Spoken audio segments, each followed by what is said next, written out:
নমস্কার বন্ধুরা, আজকে আমি একটি আর্ট ব্লগ নিয়ে এসেছি। এটা আমার ফার্স্ট আর্ট ব্লগ। এর আগে কিছু শর্টসে আমি এই জামাটির ডিজাইন নিয়ে ভিডিও দিয়েছিলাম। আজকে দিয়েছি একদম পুরো ভিডিওটি। দেখো, শুরুতে একদম সাদা ছিল জামাটা।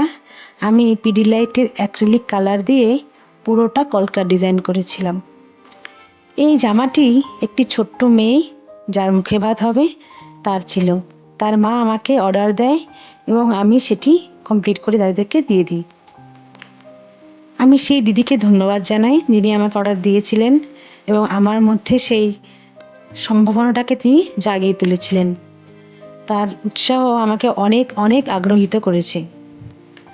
তো যাই হোক, আমি জামার ওপরের ডিজাইনটা হয়ে গেলে আমি নিচের ঘাগরাটার ডিজাইন করি এবং যেহেতু এটা আমার প্রথম কাজ ছিল, তাই আমি ধীরে ধীরে করেছি এবং বেশ সময় নিয়ে করেছি। কাজ হয়ে গেলে আমি আবার আয়রন করেছিলাম, যাতে সেটা দীর্ঘক্ষণ স্থায়ী হয় ডিজাইনটা, এবং জামাটা যেন আরও ভালো হয়। অবশ্যই জামাটা উল্টো সাইডটা আমি আয়রন করেছি, কেননা সরাসরি আয়রন করলে রঙের গ্লেজ কিছুটা নষ্ট হয়ে যেতে পারে। তোমরাও চাইলে বাড়িতে এরকম জামাতে ডিজাইন করতে পারো। দিদির কথা অনুযায়ী নৈত্রীর সম্পর্কে কিছু কথা আমি জামার ওড়নাটির ওপর লিখে দিয়েছি।